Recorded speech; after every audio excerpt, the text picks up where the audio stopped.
All right, welcome to PacWest Bigfoot. This is David, and real quick, I've got some tree trimming going outside around our power line. So if you hear that, I'm still keeping the windows open because it is a little hot this morning, a little warm.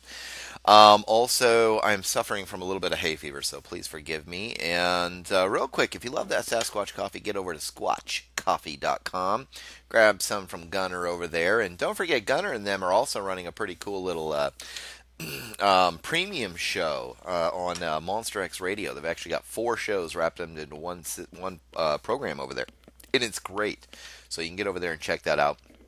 And I wanted to give a really awesome shout out to Mike over at Blue Ridge Bigfoot. This guy is out here doing the same thing that I do, taking these anecdotal experiences for some, reports from others, and things like that, and we're taking these and putting them into more of a campfire-like story to kind of continue on that storytelling tradition out here with based on true stories and encounters out here. So my hat's off to old Mike out there. All right, guys. Let's get into this week's PacWest Bigfoot encounter story. Botanists have scary encounter with Bigfoot near Darlingtonia, California. I am a botanist, literally, and I had a Bigfoot encounter near Darlingtonia, California, in the Redwoods back in 1991. I actually work as a lab rat currently, but for almost a decade and a half, I was doing a lot of research for the state of California through a program with the university here. But I'll keep all that to myself for now. Anyways, I was out camping doing some research and studying that many botanists do when on, well, a short sabbatical, if you will, in the Redwoods, when I was literally harassed by one of these large primates of the Pacific Northwest, and yes, it nearly scared me to death. Botany is my love. I was studying what is called the cobra lily, or better known in the botanical world as Darlingtonia californica.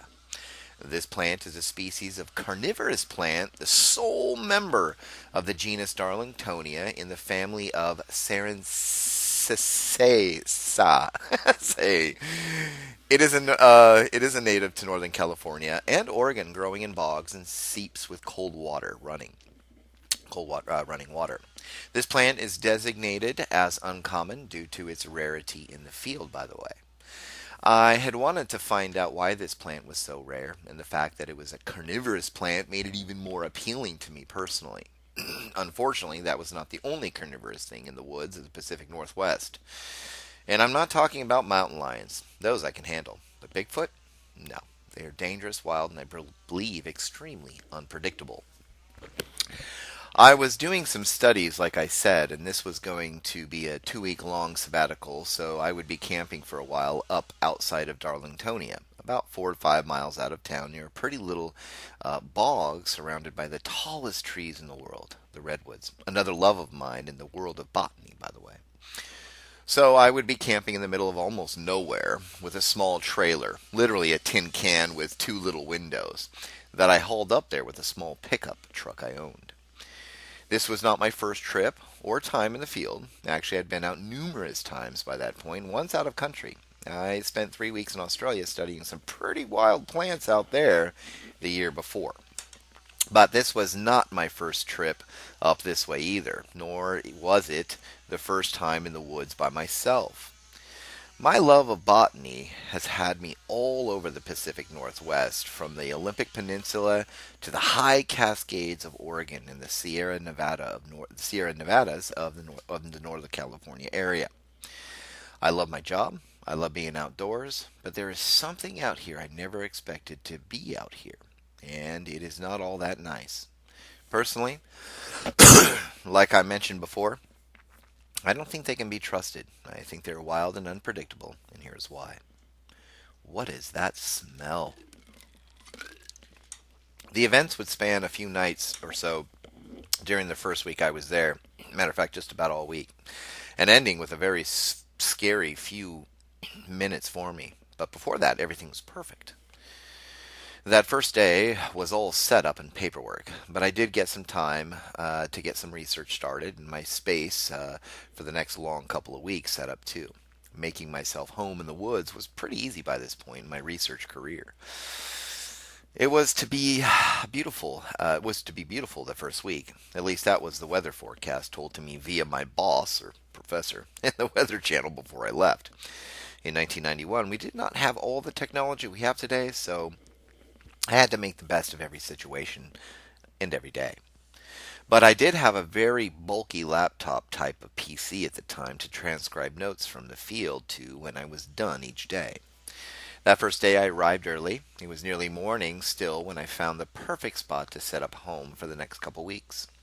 I even had a welcome mat of a smiley face, big and yellow, that laid at the foot of the three metal steps that led into the little trailer can I lived in. I was set up by noonish and ready to head out and get some research in, or at least figure out where I was going to do most of that research over the next couple weeks. I had two cameras and one video camera we would do some time-lapse editing with eventually. The day was quiet, and even I had a couple deer walk within feet of me. I could have pet them if they did not move off so fast when I reached out towards them with my hand. It was picturesque, to be honest. Evening came, and dinner was by the campfire as I loaded the notes up to the laptop that had the battery life, by the way, I learned, of about 2 seconds. But dinner was great, the stars were out, and the evening was peaceful. I turned in around 11 p.m. or thereabouts. It was about the time that I slipped on my pajamas that I found myself gagging from a smell that was wafting in through the front window. There was a breeze that evening, but a cool one that did not even require a sweater. But it was enough to blow in a smell of rotten flesh mixed with a kind of skunky smell. It was very, very gross. I decided to shut the window, and that is when I swore I heard something move outside. That caught me off guard, but I was sure it was a deer or maybe a bear. Either way, it smelled real bad, and I was not going to deal with it that night. I had an early morning and sleep was needed, so I shut the window and turned in for the night. Cobra lily, mountain devil. A couple days a couple days later, and without the bad smells, I was falling in love with the cobra lily and, of course, the redwoods. It was the fourth day here, however, when things would get weird, even creepy before they became downright scary. It started that day, that afternoon to be exact. The smell was back. I was taking some photos and testing some soil that day, and for fun I decided to do some research on the side. Of course, of other plants that live and flourish within small bogs like this one. I was near the edge of it when the nasty smell came back. It was a light breeze again that day, and on it was this putrid smell of dead and rotten flesh and skunk. I stood up looking around because who wants to get sprayed by a skunk anyways, right? But I heard nothing nearby.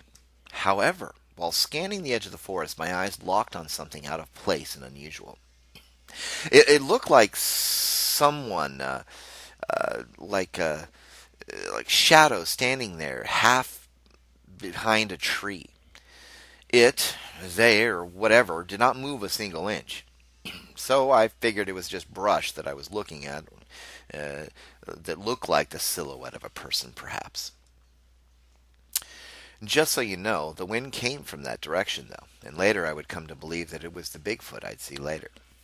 I continued about my business as the smell also continued to permeate what I thought might be the entire forest.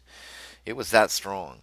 Eventually, I was done enough to say forget the rest of the day and get back to camp for something to eat and hopefully some fresh air. Or fresher air. It was fresher, and I was happy again. I have to say I did not have any ominous feelings or dread or whatever that day. That would start later the next night. And yes, the next day that same gross smell wafted in on the light afternoon breeze around the same time. I looked around and heard nothing and also saw nothing, including the silhouette I'd seen the day before. It was gone. I was suddenly not feeling all that comfortable. Matter of fact, I was feeling a little scared, or at least really nervous. Where did the bush go? Was it a bush, or was it in fact a person standing really, really still the day before? And worse yet, are they still around? The questions and thoughts ran through my mind as I started gathering my tools, all the while looking around me as I could. I hurried back to camp, but the questions and feelings did not stop. My home sweet home in the woods did not abate anything in my mind, or the feelings I was having all of a sudden. I felt as though I was not alone, and whoever or whatever it was had been around the whole time. Was that a scream?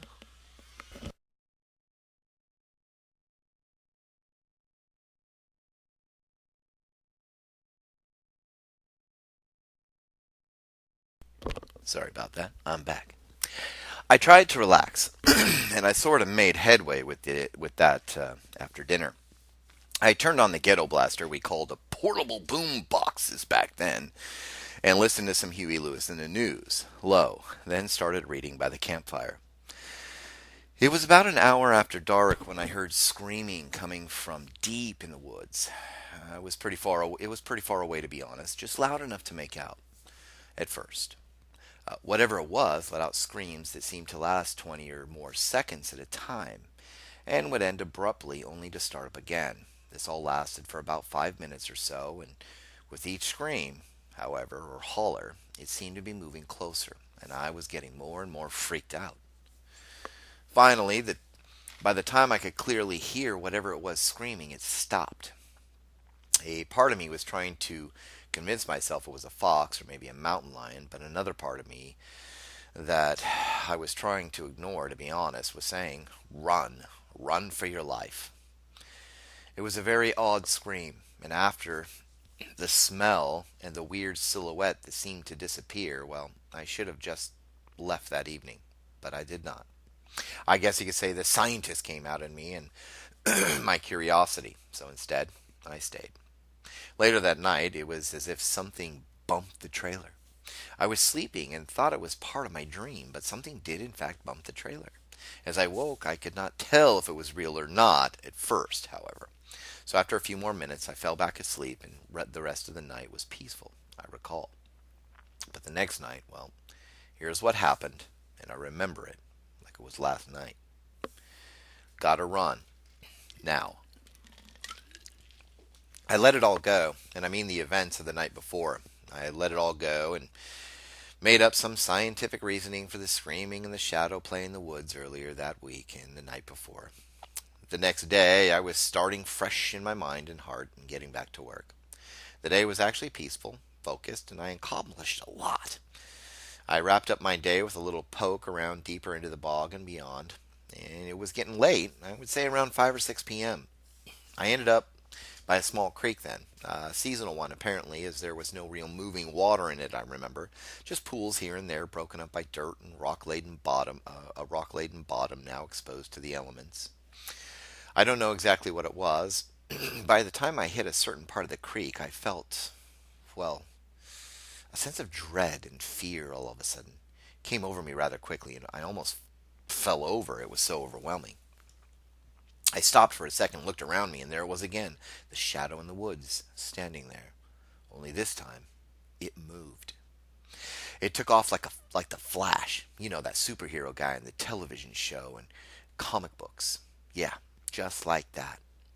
I was suddenly feeling really, really scared, and at that moment, I was actually, I believe, in a bit of shock. I turned and ran as fast as I could through the forest, past the bog, and back to my camp. I decided I was going to pack up and leave. I was just too scared. I started a fire as it was getting closer to dark, and whoever or whatever I saw might be afraid of the fire for some reason. I just felt safer with it going. I started packing and remembered I'd left my backpack at the site near the bog. I needed it. I could not leave it behind. With the cold fear still running through me of seeing some humanoid figure in the woods, I went back and retrieved my bag and ran back to the campsite like the Flash myself. It tried to. The fire was roaring when I got back, and I started packing things away in the truck. I had yet to hitch up the trailer, but all that was in there were my clothes and food at that point. All study and research materials stayed in the truck, locked up. I was moving from one to the other, putting things away, when I almost stumbled at a scream that came from, or seemed to come from, just a few feet away from me. It ran through my body, and I was now in shock and horror as I turned to see a Bigfoot. A real life Bigfoot. And I mean a 10-foot tall creature yelling, screaming at me. Not 15 feet away, on the other side of that fire, next to a tree, stood the ugliest, scariest monster I'd ever seen in my entire life, and it was screaming at me. There are folks out here, and I hear about on this channel and others that want encounters with this thing. Well, no, thank you, not me, not ever again. I did not stick around to get much of a visual, but trust me, it was not happy I was there, and I the same. It was hairy, though, and it had some reddish, piercing eyes that were sunken into its large brow line. Its face was covered in hair, except for right under the eyes and forehead a bit. It looked like a giant ape and part human, but only in the fact that it stood on two legs and had long arms and hands. But like I said, I took off. I spun around as well and was in the trailer with pepper spray in a split second. Next thing I knew, this thing was trying to push on the door of the trailer, and I think it was trying to get in. I was starting to panic, and I was going into shock again. I had to calm down. I had to keep my wits about me. I knew, but it was so hard in a situation where you feel, I don't know, life just feels threatened. The sheet metal of a can I was in started rocking violently all of a sudden. I was being tossed from one side to the other so hard I bumped my head and got a pretty large bump and scrape out of it. I yelled and yelled some more. A moment later the rocking stopped, and I could hear it walking around and around the trailer. I finally decided to try something. I started spraying the bear repellent through the screens, the windows. It was out of pure desperation on my part, but I had to get to the truck. Less than 10 feet away was my salvation, and at that moment I could not get to it. I thought I was in mortal danger. Free at last. I am free at last. It was as if the night returned to its calm, quiet, and beautiful self in a split second. All was quiet, and I was free to run to the truck. The Bigfoot left, and so did I. I know I should have doused the fire, but in a situation like that, well, I am sure you'd do the same thing. Leave it all there and run. Run for your life. Was it trying to get at me? Maybe. Maybe not. I'm not sure, nor will I ever be, but it felt like it for a few seconds or so. I hear of the encounters that run like a Bambi film, but this was not. This Bigfoot was wild and wanted me out of there, or dead perhaps. Either way, I got out of there and only returned with my boyfriend at the time 2 days later to retrieve that trailer. It had some mild depressions on it, I noticed, and there were some other impressions on the ground that led him to believe I was telling him the whole and honest to goodness story of what happened. Of course, I stayed in the truck and feeling like a scared little girl the whole time. Since then, I've kept my outings to that of groups, small groups, but groups nonetheless. Today, however, I am a lab rat, and I prefer to keep it that way for good. But that's my story. Thanks, Lila.